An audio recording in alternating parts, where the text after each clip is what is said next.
Class 8-এর কোষে দেখি 14 এর কীভাবে লসাগু করতে হয় তা দেখাচ্ছি।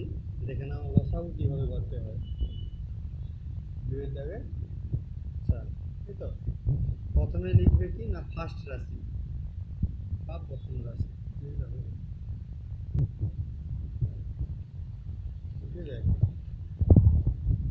ফার্স্ট রাশি দেওয়া আছে 11a square b c square, এই তো। তাহলে এমনি 11 দেওয়া আছে, মানে কি এটাকে আর ভাঙার দরকার নেই, যেমন আছে তেমনই থাকবে। এটা ভাঙার কি, 11 মধ্যে ভাঙলে কিছু পাবো? কিছু পাবো না। সেকেন্ড রাশি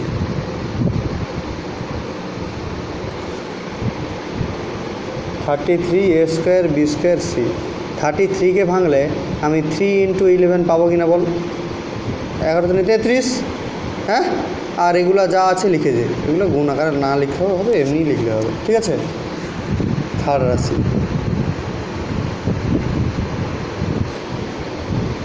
55a square b c square.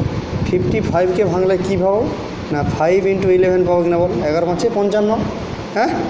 এবার যা আছে এটা পিছনে ওটা লিখে দাও। এইবার লসাগুর ক্ষেত্রে নিয়মটা সম্পূর্ণ আলাদা। লসাগুর ক্ষেত্রে কীরকম নিয়ম? নিয়মটা হলো, দেখবে কমন কোনো সংখ্যা আছে কিনা। দেখো এই 11, এর 11, এরও 11 আছে, তাহলে 11 দিলাম। এরপরে 3 দেখবো, 3টা কি না উভয় ক্ষেত্রে কোথাও 3 আছে কিনা দেখো। 3 তো এটাও তো, এটাতেও নেই, এটাতে আছে, এটাতে নেই, কিন্তু 3 বসবে, লসাগুর নিয়ম। 5 এটাতে আছে, এটাতে নেই, এটাতে আছে, এটাতেও নেই, তার মানে একটাতে আছে, মানে ওই 5 বসবে। কমপ্লিট। এরপরে দেখব লেটারগুলো, দেখব যে a স্কোয়ার প্রথম রাশিতে a স্কোয়ার, সেকেন্ড রাশিতে a স্কোয়ার, থার্ড রাশিতেও a স্কোয়ার আছে, দিলাম। প্রথম রাশিতে b, দ্বিতীয় রাশিতে b স্কোয়ার, তৃতীয় রাশিতে b আছে। তার মানে দেখব সবচেয়ে বড় ঘাত কোনটায়। লসাগুর ক্ষেত্রে নিয়ম সবচেয়ে সর্বোচ্চ ঘাত যেটা, সেটা বসবে। তাহলে b আছে, b স্কোয়ার আছে, b আছে, তাহলে নিশ্চয়ই b স্কোয়ার বসবে। হিসাব তো বলে, হ্যাঁ, b square. c square c square, তার মানে নিশ্চয়ই সবচেয়ে বড় ঘাত কোনটা? c square.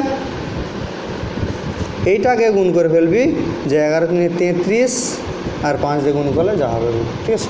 এখন 33কে 5 দিয়ে গুণ করলে 5 × 3 = 15, 5, 5 × 3 = 15, 16, a square b square c square. Complete. এইভাবে লসাগু নির্ণয় করতে হয়।